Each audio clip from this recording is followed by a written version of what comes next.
So this is just a quick test video showing the Pulsar Challenger Night Vision. It was filmed with my phone, mounted to the back of the night vision, zoomed in slightly, so most of the frame would actually be night vision footage. So big thanks to Hype for recommending this night vision to me. It's probably the best one I've used so far. There was a couple of things better on the PNV57Es. I think the light amplification was slightly better on those, but this unit is a much clearer sort of display, and I prefer binoculars to the sort of binocular night vision, and this one's not zoomed in at all, which is really nice. So yeah, Hype really knows his stuff about night vision. He donated £50 towards this one, so big thank you again to him. Now, a thing to point out on these sort of videos though is whenever you're mounting a camera or just holding a camera to a night vision device, it always seems like it never sees as well as your eye does. So if you imagine this, it would be clearer what you're looking at to the human eye than it would be, almost second-hand recording through the night vision. So what you'll see in this is now and again I'm flicking on and off between the sort of one with the infrared illuminator on and without that on, and you might just be able to see a bit of light.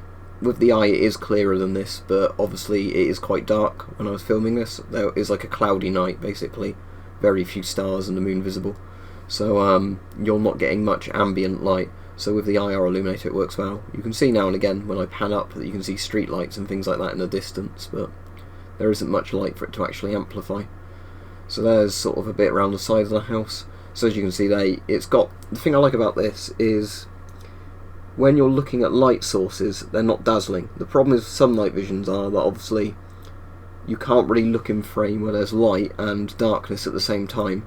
The 57Es weren't too bad for that, but a very bright light source like the moon, if it was a full moon, would be kind of like somebody shining a floodlight at you.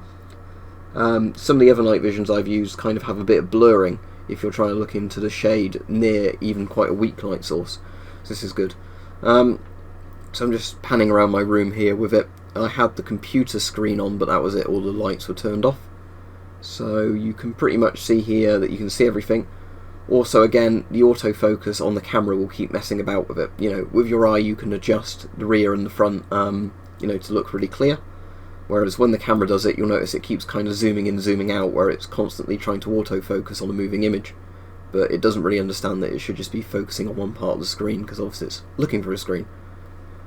I think in a moment when I actually flick the IR illuminator off, it might even look a bit clearer, because there's less dazzle on the sort of bright surfaces in this room. It really didn't need the IR on, really.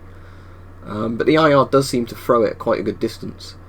And you'll see, I think in a moment, I managed to focus the front zoom in again. There we go.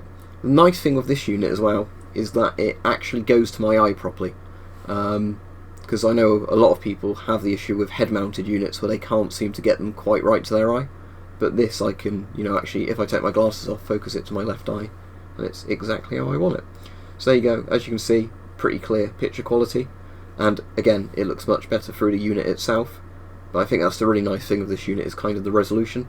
I've just zoomed out there so you can kind of see it more as it looks to the camera. Obviously with your eye you'd get less of a black ring around it, but what you can hopefully see from that is obviously text and things are quite clear even when it's small, ignoring the camera autofocus.